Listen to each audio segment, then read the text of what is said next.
আমি যখন সৌদিতে নতুন আসি বা আসলাম, আসরের সময় এক মসজিদে নামাজ পড়তে যাই। তখন এক সৌদি আমাকে জিজ্ঞেস করে আমার নাম। তো আমি তো আরবি ভাষা জানি না, তো আমাকে নাম জিজ্ঞেস করছে, আমি বলতে পারি নাই।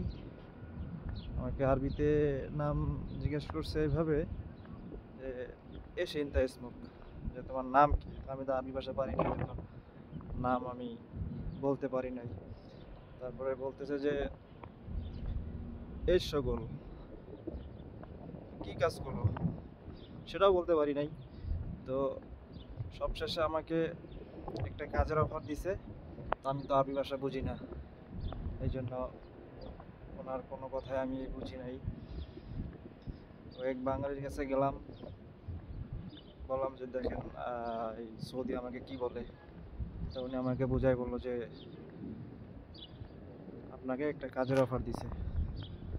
তো যারা সৌদিতে আছেন বা আরবি ভাষা পারেন না, তাদের ক্ষেত্রে এরকমই হবে।